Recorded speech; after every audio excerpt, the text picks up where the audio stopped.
نحمده ونصلي ونسلم على رسوله الكريم أما بعد فأعوذ بالله من الشيطان الرجيم بسم الله الرحمن الرحيم محمد رسول الله والذين معه أشداء على الكفار رحماء بينهم تراهم ركعا سجدا يبتغون فضلا من الله ورضوانا سيماهم في وجوههم من أثر السجود ذلك مثلهم في التوراة ومثلهم في الإنجيل صدق الله مولانا العظيم وبلغ رسوله النبي الأمين الكريم ونحن على ذلك من الشاهدين والشاكرين والحمد لله رب العالمين.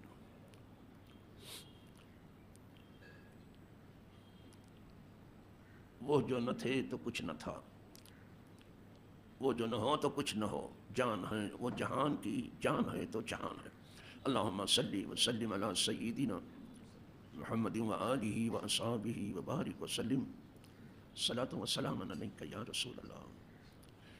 برادران دینی و یقینی، قابل صد احترام حاضرین و ناظرین، موجودین و غائبین، خواتین و حضرات، آج جمعۃ المبارک ہے.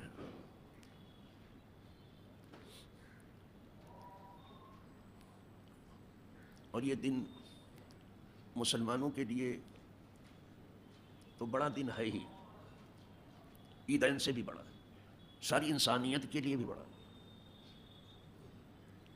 ساری انسانیت.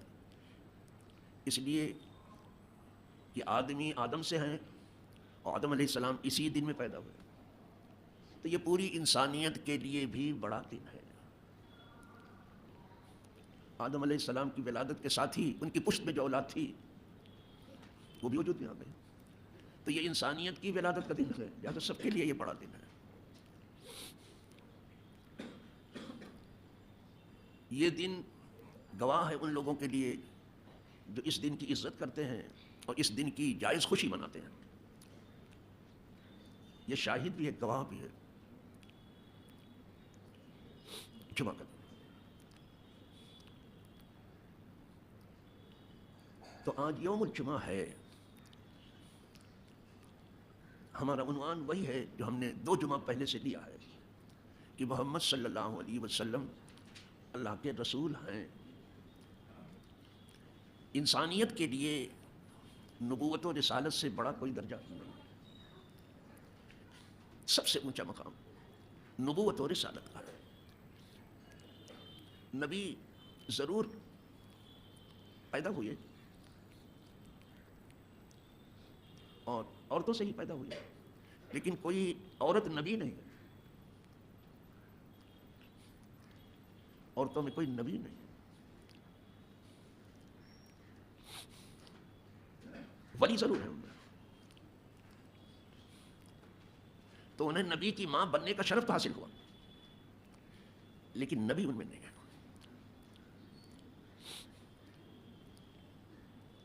وہ نبی جس کا تذکرہ تمام انبیاء اپنی امتوں سے کرتے آئے تھے، اس نے 40 سال تک کامل اکمل بشری زندگی گزاری. بشر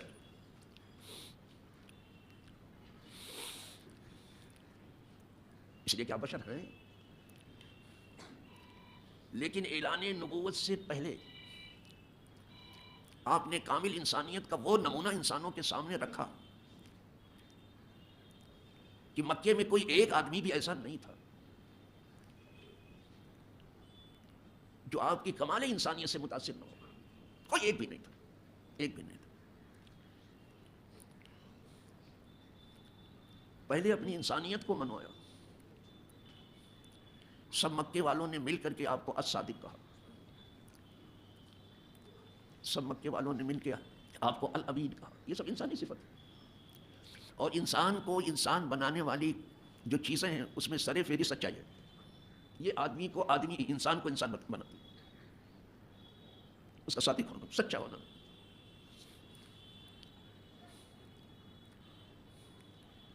سچائی سے بڑھ کے کوئی چیز نہیں. اور جس آدمی کے اندر سچائی آ گئی، تقویٰ اس کے اندر آ گیا، سب نے مل کر کے کہا آپ صادق۔ دوسری چیز جو انسان کو انسان بناتی ہے وہ امانت ہے۔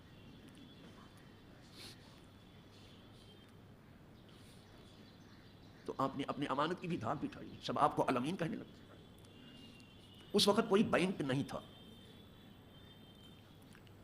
اور بڑے سرمایہ دار جو ہے اپنی رقم جو ہے بینکوں میں ہی رکھتے ہیں، بینک نہیں تھے۔ تو جتنے بڑے سرمایہ دار تھے سب اپنی چیزیں حضور کے پاس رکھتے تھے۔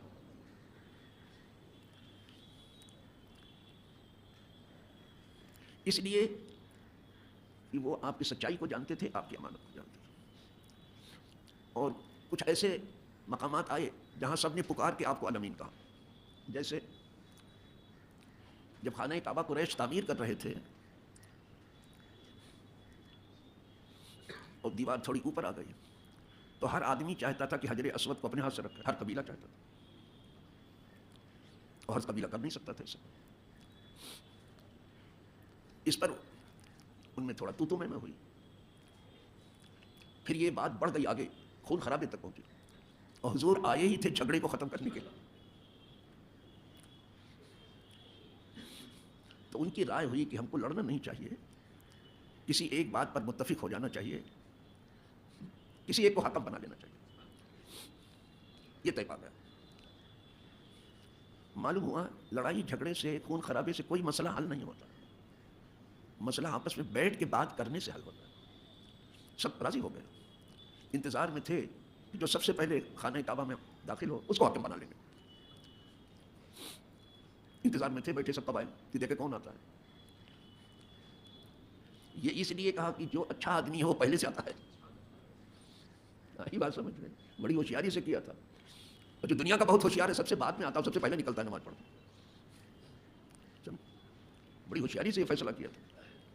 اللہ کے گھر میں سب سے پہلے وہ آئے گا جو وہاں حاضری کو ضروری سمجھتا ہے۔ انتظار میں تھے کہ اچھا دیکھو کون آتا ہے، دیکھا تو حضور تشریف لا رہے۔ اب یہ اعلان نبوت نہیں کیا، بہت سب چلا اٹھے، چیخ اٹھے، چیخیں نکل گئی، جا الامین، قد جا الامین، وہ دیکھو الامین آ گئے، رضینا ہم راضی ہیں ان کے فیصلے۔ پوری قوم نے کہا تھا، دیکھا پوری قوم نے کہا دیکھو وہ الامین آ گئے۔ ایک انگریز خاتون نے اپنی تاریخ میں لکھا ہے کہ اگر نبی آخر الزمان میں کوئی اور وصف نہ بھی ہوتا تو ان کا الامین ہونا ہی بہت تھا۔ ایسے تو ان کے اندر سب اچھے اور صاف تھے، بہت بڑی صفت ہے۔ ارے پوری قوم چلا کے کہہ رہی ہے قد جاء الامین، لو امین آ گئے، ہم ان کے فیصلے پر راضی ہیں۔ انتظار میں بیٹھے، اور حضور کے اندر اب دیکھو قوت فیصلہ کتنی ہے۔ اتنے قبائل تھے، کسی کے اندر وہ صلاحیت نہیں تھی، کسی کے اندر وہ صلاحیت۔ انہوں نے اپنا مقدمہ پیش کیا آپ کے سامنے کہ ہم سب چاہتے ہیں کہ ہم اپنے ہاتھ سے حجر اسود جو ہے یہ دیوار کعبہ میں نصب کریں، اور اس پر ہمارے اندر جو ہے اتنی تکرار بڑھی کہ خون خرابے تک نوبت آ گئی۔ فرمایا نہیں، اس کی کوئی ضرورت نہیں، ایک چادر لے آؤ،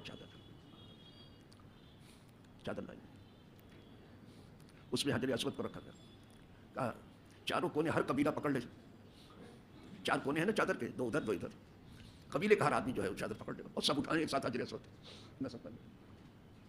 کیا حل نکالا، یہ نبی ہی نکال سکتا، اور کس قدر خون خرابے کو روک دیا ہے۔ وہ خون بہانے کے لیے نہیں آئے تھے، خون بچانے کے لیے آئے تھے۔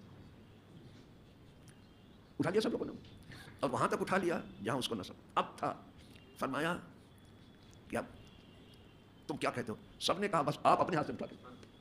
معلوم ہوا کہ حضور جیسا کسی کا ہاتھ نہیں ہے، وہ ہاتھ ہے حضور جس کو قدرت نے اپنا کہا اب آپ اپنے ہاتھ سے، سب راضی ہیں، جو کہ اٹھانے والے تو سب ہم ہو گئے، اب آپ سے بہتر کسی کا ہاتھ نہیں۔ یہ غیروں نے کہا تھا بابا، ہم نے اپنی تاریخ پڑھی ہی نہیں ہے۔ ہم اسکول میں، کالج میں، یونیورسٹیز میں جو پڑھ رہے ہیں وہ اس کے سوا کچھ اور ہے۔ زیادہ تر فتنہ و فساد وہیں سے آ رہا ہے، کالج اور اسکول سے۔ اس کا رونا رویا ہے اقبال نے۔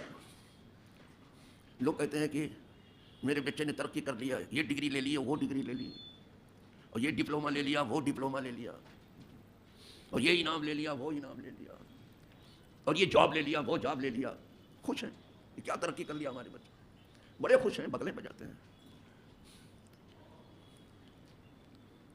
تو اقبال کہتا ہے کہ اگر لوگ خوش ہیں تو خوش تو میں بھی ہوں، لوگوں میں بھی ہوں نا، تو اگر لوگ اس ترقی پر خوش ہیں تو خوش تو میں بھی ہوں.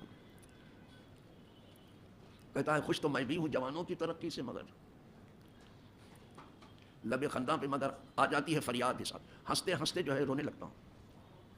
کبھی کبھی آدمی ہنستے ہنستے روتا ہے، کبھی کبھی روتے روتے ہنسنے لگتا ہے، ایسی بات ہو جاتی ہے. ہم خوش تو میں بھی ہوں، سب خوش ہیں، میں بھی خوش ہوں، لیکن اس خوشی میں کبھی کبھی میں رونے لگتا ہوں اور ایک فریاد نکل جاتی ہے میرے اندر سے. دوسرے شعر میں کہتا ہے میں سمجھتا تھا کہ لائے گی فراغت تعلیم، میں یہ سمجھ رہا تھا کہ جو اسکول کالج یونیورسٹیز میں پڑھائے لوگوں نے، اس سے فراغت آئے گی، فراخی آئے گی، خوشحالی آئے گی، میں یہی سمجھا تھا. اور وہ آئی خوشحالی، ایسا بھی نہیں کہ نہیں آئی، اس نے غلط سمجھا تھا.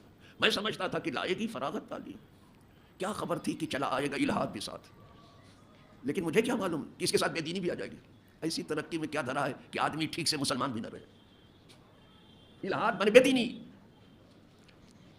جہاں پڑھائی ہو رہی ہے وہاں سے کافی تنقیدیں ہوتی ہیں، اس دین پر ہوتی ہے، اور عجیب عجیب محاورے چلتے کہ ملا کی دوڑ مسجد پر. دیکھو یہ بیچارے چٹائی پر رہ گئے، ان کو کچھ حاصل نہیں ہوا، اور تم نے پڑھ لکھ کر کے کہاں کہاں کیسا کیسا جاب کر لیا. کیا کیا وہاں چلتا ہے سب. میں خود انٹر تک پڑھتا رہا، دیکھتا رہا، سنتا رہا، وہ سب کہہ بھی نہیں سکتا. اور ہمارے اپنے آدمی بھی ایسے ہیں کہ کچھ دن تک سنتے رہے، پھر ان کی ہی بولی ہمارے میں سے بھی کچھ لوگ بولنے لگے، وہی بولنے لگے، اور وہی کچھ کرنے لگے جو وہ کرتے. اگر یہ امت چاہتی تو دنیا میں بے پناہ مساجد ہیں، ہر ملک میں بے پناہ مساجد، اور یہ جمعہ کا دن آتا ہے، ہر 8ویں دن آتا ہے شاہد. اگر یہ چاہتے کہ دین کو ترقی دینا ہے تو جو امام صحیح معنوں میں امام ہوتا، پڑھا لکھا ہوتا، اس سے مسافہ کرتے اور عزت سے اس کو کچھ دے کے آتا. ہر جمعہ کو لاکھوں روپے آ جاتا، وہ غریب نہیں رہتا. دیہاتوں میں اس کی زیادہ ضرورت، وہ میں جانتا ہوں. بعضوں کے تو بچوں کے نام اسکول میں کر کے فیس نہیں بھر پائے، اس لیے کہ جمعہ 8ویں دن بھی کچھ امام کو بھی اپنے آپ نہیں دینا چاہتے نماز پڑھی کر. تو آپ خود چاہتے ہیں کہ ایسے رہے ہو. اور یہ جو ڈبہ وبا وہاں پھراتے ہیں دیہاتوں میں، جھولی پھراتے ہیں، یہ نہ آپ کے لائق ہے نہ امام کے لائق ہے. یہ جھولی وولی کی ضرورت نہیں ہے، اور یہ ڈبہ وبا پھرانے کی، ڈبہ بجانے کی ضرورت نہیں ہے. عزت کے ساتھ مسافہ کرتے اور اس کی خدمت، کچھ زیادہ نہیں، 150 سے بھی کرتے، کبھی بھی کوئی امام غریب نہیں رہتا. دیہاتوں میں اس کی زیادہ ضرورت ہے. شہر میں بھی ضرورت ہے، لیکن شہر کے اما جو ہے کچھ ادھر ادھر سائڈ میں کر کے اپنا بیچارے کام چلا لیتے ہیں، لیکن دیہاتوں میں زیادہ ضرورت. ویسے بھی حکم تھا کہ جب اپنے بڑوں سے ملو تو خالی ہاتھ مت ملو، کچھ ان کی خدمت کرو، اپنے شیوخ کی، اپنے علماء کی، سادات کی. سمجھ لو چلو، پھر دین مضبوط ہو جاتا، دین کی مضبوطی آ جاتی. جب مضبوط امام ہوتا مسجد میں تو پھر دین کا کام مضبوط ہوتا. اب جتنے مضبوط آدمی ہیں وہ جلدی سے امامت پہ آتے نہیں، وہی دیکھ کر کے کہ ہمارے معاش کا مسئلہ کیسے حل ہوگا.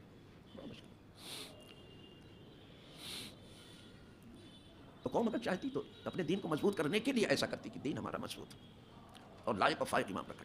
مسجد بنانے میں یہ قوم آج بھی پیچھے نہیں ہے. جو نئی نئی مسجدیں بن رہی بہت اچھی بن رہی. کمزوری وہاں پیدا ہوتی ہے جب امام رکھنے کا وقت آتا ہے. مسجد ایسی بناتے ہیں کہ 2-3 کلومیٹر دور سے اس کا مینارہ نظر آتا ہے. یہ تو مینارہ مسجد مشہور ہے نا، اس کی مینارے بہت اونچے نہیں ہیں. ہماری طرف جو مسجدیں بنتی ہیں 85 فیٹ 100 فیٹ 150 فیٹ مینارہ، مینارہ جو ہے 1.5-2 میل سے نظر آتا ہے. لیکن امام ایسا لا کر کے بیچارے کو کھڑا کرتے کہ پہلی سب سے نہیں دکھائی دیتا. امام رکھنے میں کمزور ہوئی. یہ مسجد نہیں بولے گی، یہ خاموش ہے، امام بولے گا. یہ ممبر نہیں بولے گا، امام بولے گا. یہ محراب نماز نہیں پڑھائے گی، امام پڑھائے گا. امام کو تو آپ نے یتیم بنا دیا، سمجھے کہ یتیم خانے میں ہے. جو قوم اپنے امام کو یتیم بنا دے وہ کیا کون سی ترقی کی فکر کر رہی ہے. بہت افسوس کی بات، آپ نے سوچا ہی نہیں کچھ. بہت بڑا ہوتا. چلو میں کہہ رہا تھا کہ حضور صلی اللہ علیہ وسلم نے وہ پتھر اپنے دستے مبارک سے اٹھایا اور دیوار میں نصب. ہمارے نبی کا ہاتھ پوری قوم نے مان لیا، اس وقت مان لیا جب ابھی اعلان نبوت نہیں کیا ہے کہ سب سے اچھا ان کا ہاتھ ہے، یہ اپنے ہاتھ سے رکھ. یہی ہوا نا بابا، آپ اپنے ہاتھ سے رکھ دیجیے. ایسے ہاتھ کو اللہ نے اپنا ہاتھ کہا. جب ایسا ہاتھ ہو کہ پوری قوم مان لے کہ یہ ہاتھ سب سے اچھا ہے، تب اس کو پیار دیتا ہے خدا. اس کو پیار. تب جس کے ہاتھ پر حضور نے ہاتھ رکھ دیا، قدرت نے کہا ید اللہ فوق ایدیہم، اے نبی تیرا ہاتھ میرا ہاتھ ہے ان کو. نبی کے ہاتھ. پہلے اپنی انسانیت کو منواؤ، پھر کہنا کہ خدا کا پیار ملے گا. پہلے انسان ہو جاؤ. ایک کہنے والا کہتا اور اچھی بات کہتا ہے، ڈھونڈنے نکلا تھا میں انسان تیرے شہر میں، ڈھونڈنے نکلا تھا میں انسان تیرے شہر میں، سب کے ماتھے پر مگر لکھی ہوئی ذاتیں ملی، انسان نہیں ملا۔ یہ انسان تو پہلے جب میں یہ شعر پڑھتا تھا اپنے عہد طفلی میں تو بڑا خیال ہوتا تھا کہ شہر میں اس کو آدمی نہیں ملے، انسان نہیں ملا، کہتا ہے شہر میں ڈھونڈا آدمی، آدمی نہیں ملا۔ لیکن بعد میں یہ کھلا کہ انسان کی شکل تو ہے اس کی، لیکن اس کے اندر انسانیت نہیں ہے۔ انسان انسانیت سے بنتا ہے، اس کے اندر انسانیت، وہ انسان یعنی جو الصادق ہے، سچا ہے، الامین ہے، وہ انسان ہے۔ یہ لقب تو دیکھ لیا آپ نے، صادق والا، الامین والا دیکھ لیا، صادق والا دیکھ لیجیے۔ پوری قوم جو صادق کہتی تھی، جب کوہ صفا پر آپ چڑھ گئے، ابھی اعلان نبوت نہیں کیا، پوری قوم کو بلایا، وہ صفا کے دامن میں سب جمع ہو گئے، سب آ گئی قوم پوری۔ تو اپنے رسول ہونے کا اعلان بعد میں کیا، پہلے ان سے اپنی سچائی منوائی۔ فرمایا تو مجھے ایک بات بتاؤ، تم سب لوگ جمع ہو، میں پہاڑ کی بلندی پر، پہلے صفا بہت بلند تھا، ابھی کاٹ پیٹ کر کے نیچے کر دیا ہے صفا کو، وہ قدرتی اسٹیج کا کام کرتا تھا، وہاں سے خطاب ہوتا تھا، وہ قدرتی اسٹیج تھا بنایا ہوا قدرت کا۔ فرمایا ایک بات تم لوگ بتاؤ، اگر میں تم سے یہ کہوں کہ اس پہاڑ کے اس طرف سے، جدھر تم نہیں دیکھ رہے ہو، تم تو سامنے کو دیکھ رہے ہو، پہاڑ کے اس طرف سے پیچھے سے ایک لشکر آ رہا ہے جو تم پر حملہ آور ہونا چاہتا ہے، تو کیا تم مانو گے؟ پوری قوم سے پوچھا، سب نے مل کر کہا بالکل مانیں گے، بالکل مانیں گے، اس لیے کہ اب تک آپ کے بارے میں ہم نے جو تجربہ کیا ہے وہ سچائی کے سوا کچھ اور ہے ہی نہیں، اور اب تجربہ کر کے دیکھیے جھوٹ کے سوا کچھ نہیں ملے گا آپ کو، اور پکے سچے مسلمان۔ بلکہ اب تو یہ کہنے کی جرات کرنے لگے کہ کیا سچ بول کر کے بھی تجارت ہوتی ہے؟ انا للہ و انا الیہ راجعون، انا للہ و انا، کس قدر مسلمانوں نے اپنی حالت تباہ کی ہے، کتنی تباہ کی ہے پتہ نہیں، یہ بولنے لگے کہ کیا سچ بول کے، تو کیا جھوٹ بول کے ہوتی ہے؟ کیا وہ حدیث آپ نے نہیں سنی جو حضور فرماتے ہیں التجار یبعثون یوم القیامت فجارا، جھوٹ سچ کے ساتھ اپنی دکان چمکانے والے تاجر بدکاروں کے ساتھ اٹھائے جائیں، آمدنی تو بہت ہو جائے گی جھوٹ بول کر کے، برکت کچھ نہیں رہے، وہ مال نہ تمہارے کام کا ہے نہ تمہارے گھر والوں، کسی نہ کسی رام ادھر ادھر لگ جائے۔ پہلے یہ حدیث بھی میں بچپن میں بہت کم عمری میں نے پڑھ لیا تھا، یہ تو نہیں سمجھ میں آتی تھی کہ یعنی سود خار اگر گڑبڑ کرے تو ٹھیک ہے اس کے لیے، لیکن تاجر کے لیے حضور فرما رہے ہیں التجار یبعثون یوم القیامت فجارا، یہ تاجر قیامت کے دن بدکاروں کے ساتھ اٹھائے جائیں گے جو جھوٹ سچ کے ساتھ اپنی دکان چمکاتے ہیں۔ لیکن بڑے ہو کر کے جب میں نے دیکھا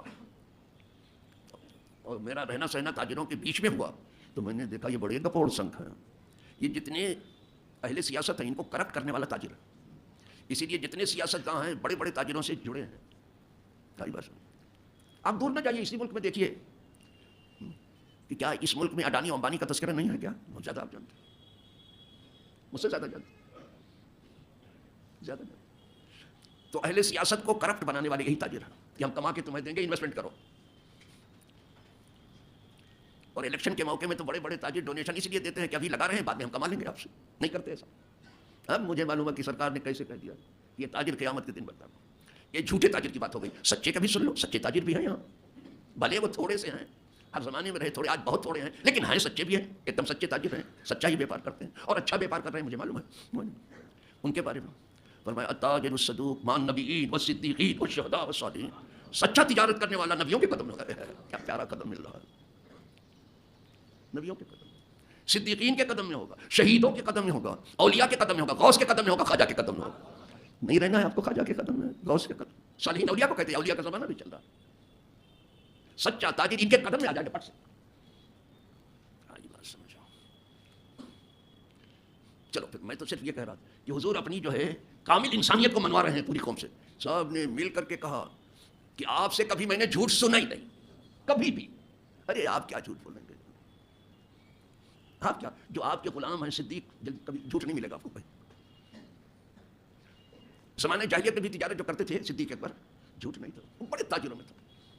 سیدہ خدیجہ جو تجارت کرتی تھی، جھوٹ نہیں تھا، بڑی تاجرہ تھی۔ یہ کیا ہے کہ سچا آدمی تجارت نہیں کر سکتا ہے، یہ کہاں سے عقیدہ بنا لیا، یہ غیروں کی بات ہے۔ جب اپنی کامل انسانیت کو آپ نے منوا دیا، اب رسالت کا، اب میرا رسول ہونا معلوم، پہلے انسانیت منوائی گئی پھر رسالت۔ ہم جو فیل گئے ہیں، ہم اپنی انسانیت آپ سے نہیں منوا سکتے، اپنا علامہ ہونا آپ سے بنوانا چاہتے ہیں، اپنا فہامہ ہونا، اپنا مقرر ہونا، اپنا خطیب ہونا، اپنا عالم ہونا، اب انسانیت منواؤ، آپ علامہ ہو، فہامہ ہو، افکری ہو، سب کچھ، آپ آدمی بھی ہو، پہلے انسانیت تو انسان ہو جاؤ.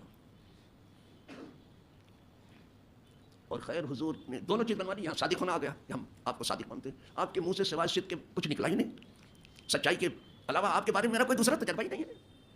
تو صادق بھی منوا لیا, الامین بھی, اب رسالت کو منوا رہے ہیں. سمجھ گئے؟ لیکن وہی قوم جو کل تک الصادق کہتی رہی اور الامین کہتی رہی, وہ آپ کی جان کی دشمن ہو گئی. یہاں تک کہ مکہ آپ کو چھوڑنا پڑا. معلوم ہوا اس دنیا میں سچوں کے لیے بڑی مشکل سے زندگی گزارنے کے موقع آئے. پورا مکہ دشمن ہو گیا. اوروں کو تو جانے دیجیے, اوروں کو تو جانے دیجیے.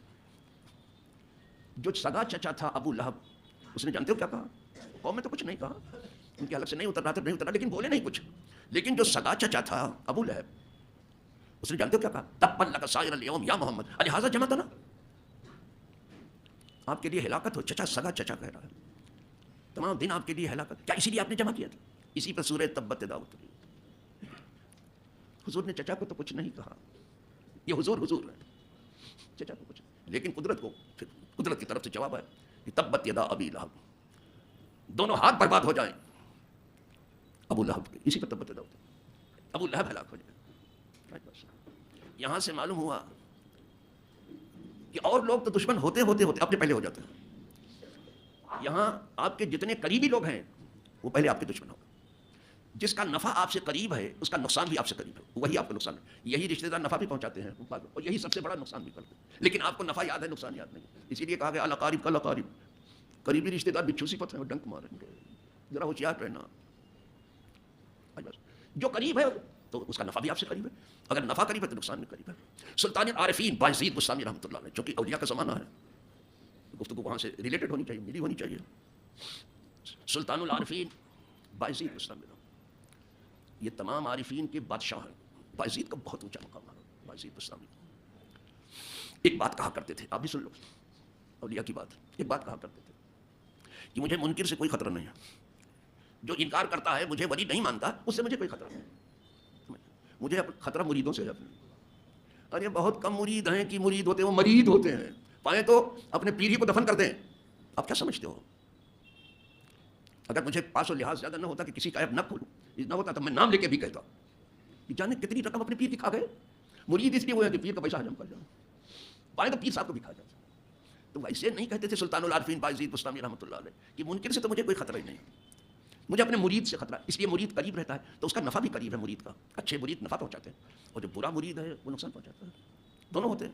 تو جس کا نفع قریب ہے نقصان. ان کے اس قول کو مصلح الدین شیخ سعدی شیرازی رحمۃ اللہ علیہ فرماتے ہیں, ببازی نہ گفتیں سخن بایزید, کھیل کود کے لیے نہیں. بایزید نے یہ کہا, یہ کسی بڑے ولی کی بات ہے. ببازی نہ گفتیں سخن بایزید, یہ از منکر ایمن ترم کس مرید.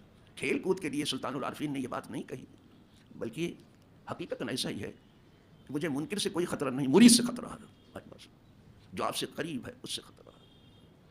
اور قیامت کے دن میں بتا دوں, یہ گھر والے ہی پہلے لڑیں گے آپ سے. یہ بھی سن لیجیے, سب سے پہلے مولا اس نے میرا جو حق تھا نہیں دیا, سب لڑیں گے. یہ حدیث میں, اسی لیے حدیث پڑھ رہا ہوں. جو بیچارہ سن رہا ہے, اور جو سننے سے سن ہے اس کی کوئی بات ہی نہیں بیچارے کو.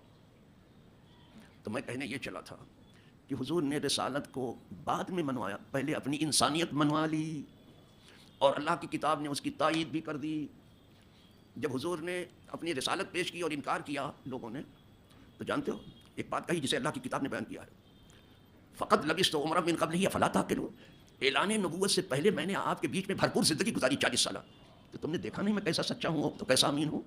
کیا تم نے دیکھا نہیں ہے؟ جب میں آدمی پر جھوٹ نہیں بولتا خدا کو بولوں گا. یہ رکھا ہے فقط اپنی عمر شریف کو رکھا کہ میں نے عمر گزاری, تم نے ابھی تک دیکھا نہیں. فقط لبثت عمرا من قبلہ افلا تعقلون, بھرپور زندگی تمہارے درمیان گزاری, تم نے مجھے دیکھا نہیں. کوئی جواب نہیں تھا. جیسے مکے سے باہر نکلتے تھے, ایک پتھر تھا, پتھر تو جیسے وہاں سے گزرتے تھے وہ زور سے کہتا تھا سلام علیکم یا رسول اللہ. ابھی اعلان نبوت بھی نہیں کیا. سمجھو, اس کو ایک دیوبندی عالم بیان کرا تھا, نام نہیں لیتا ہوں, کیا کروں, بہت گاگا کر کے بولتا ہے, بہت زور لگاتا ہے. ٹھیک ہے, حضور بیان فرماتے ہیں کہ ابھی میں نے اعلان نبوت نہیں کیا, لیکن ایک پتھر ہے مکے میں جو مجھے سلام کرتا تھا. پتھر اگر حضور کو سلام کرے تو اگر یہ امت حضور کو سلام پیش کرے, آپ کو غصہ کیوں آتا ہے؟ پتھر تو سلام کر رہا ہے. اور اعلان نبوت سے پہلے جو بات کہنے چلا ہوں وہ اب آ رہی ہے، وہ یہ ہے انی لعارف حجرا بمکہ، یہ حدیث پاک میں ہے. میں کوئی گفتگو ادھر ادھر کی نہیں کرتا ہوں، اس پر دلیل رکھتا ہوں. جب تک دلیل مضبوط نہیں ملے گی ہرگز نہیں پیش کروں گا. میں کہانی قصہ کہانی بیٹھا نہیں ہوں. آپ سمجھتے ہو سب کو حساب بیان کرتا ہے، میں جاؤ یار، تم تجارت کی راہ جانتے ہو، آدمی کو پہچاننا بہت مشکل ہے. آپ کے یہاں سب دھان پائس پر سیری چل رہا ہے، انا للہ الا ماشاء اللہ، کچھ لوگ بچ گئے. حضور فرماتے انی لعارف حجرا بمکہ، میں پہچانتا ہوں اس پتھر کو مکے میں، مکے کے اندر تھا وہ پتھر. کانا یسلم علیہ، وہ مجھے سلام کرتا تھا، پتھر سلام کرتا. قبل ان ابعث، اس سے پہلے کہ میں اعلان نبوت کروں، اعلان نبوت سے پہلے ہی مجھے پہچانتا تھا. لوگوں نے تو بعد میں جانا کہ میں نبی ہوں، پتھر جانتا ہے. تو اس نے یہی ڈنڈی ماری، اعلان نبوت کا نام نہیں لیا کہ اعلان نبوت سے بیان کرتے ہیں، لیکن کہیں ڈنڈی مارتے ہیں، ہوشیاری کرتے ہیں. قبل ان ابعث، اعلان نبوت سے. تو یہ 40 سال کے بعد آپ کو نبوت نہیں ملی، نبی تو آپ پہلے سے ہیں. یہ 40 سال کے بعد اعلان نبوت ہوا. ہم نے بعد میں پہچانا، پتھروں نے پہلے پہچان لیا تھا. ہم پتھر سے گئے گزرے ہیں، ہم انسان بنے پھر رہے ہیں. پتھر پہلے سے پہچان رہے ہیں، ہم آدمی ہو کے اب تک ٹھیک سے نہیں پہچان سکے اور پرہیزگار بنے. پھر اتنا ہی نہیں فرمایا انی لعارف حجرا بمکہ کان یسلم علیہ وانی لعارف فلان، اب بھی میں اعلان نبوت کے بعد بھی اس پتھر کو پہچانتا ہوں جو سلام کرتا تھا. اور میں نے بعض مقررین کو سنا ہے کہ اس پتھر کی نشاندہی مکے والوں نے کر لی تھی، وہ اس کی پتھر کی زیارت کو جاتے تھے مکے والے. وہ بیان کرنے والا کہتا ہے میں خود بھی گیا تھا اس پتھر کو سلام کرنے، لیکن جب اس نے دیکھا سعودی حکومت نے تو اس پتھر کو وہاں سے نکال لیا اور کاٹ کے خانہ کعبہ کی تعمیر میں لگا دیا. کہیں الگ نہیں لگایا، لیکن اس کو ویسے رکھنا. اس نے جتنے شواہد تھے سب مٹانے کی کوشش کی، بچانے کی نہیں. اس لیے اب لٹکتی ہوئی تلوار جناب پر آ گئی ہے. سمجھ میں آیا؟ ادھر ادھر دیکھ رہے ہیں کہ اب کیا کریں، چیکنم چل رہا ہے، اب کیا کریں. سمجھ میں آیا؟ چلو بابا زمینی حقیقت کو دیکھو. جب اپنے سر پہ تلوار آئی تب آپ کو سمجھ میں آئی. تو بات صرف وہی ہے کہ سرکار نے پہلے اپنے انسانیت کو منوایا، پھر رسالت کو منوایا. ہم پہلے رسالت کو انسانیت کو منوایا نہیں ہم نے، اور آدمی انسانیت سے متاثر ہے. آخری بات کہہ دوں، جب حضور نے فرمایا سب سے اچھا مسلمان کون، صاحب زیادہ تر کہتے حضور ہی بتائیں، کیا ہم کیا بتائیں گے، کیا بتائیں. زیادہ کہتے کہ اللہ اس کا رسول جانے کیا تھا. فرمایا من سلم المسلمون من لسانہ ویدیہ، سب سے اچھا مسلمان وہ ہے جس کے ہاتھ اور زبان سے دوسرے مسلمان محفوظ ہوتے. نہ روزے کا نام آیا، نہ نماز کا نام آیا، نہ حج کا نام آیا، نہ عمرے کا نام آیا، نہ جہاد کا نام، جہاد کا بھی نہیں آیا. انسانیت کا آیا. انسانیت کو ہر انسان پہچانتا ہے، رسالت کو صرف مسلمان پہچانتا ہے. تو اگر چاہتے ہو پوری انسانیت تمہیں پہچانے، پہلے انسان بن جاؤ. رسالت کو صرف مسلمان جانتا ہے، انسانیت کو تمام جہاں کے انسان، پہلے انسان ہو جاؤ. حضور نے بتایا سب سے اچھا انسان ہو، یہاں انسانیت ہی کو بیان کیا. اپنے ہاتھ کو روکو کسی فضاتی، زبان کو روکو کسی فضاتی. چلو بابا ہم چاہتے ہیں کہ کچھ تھوڑا سا دین سامنے، اس لیے آپ کو بٹھا دیا، تھوڑا سا درس دے دیا. اللہ ہم سے یہ خدمت قبول کرے جو میں کہہ رہا ہوں. اور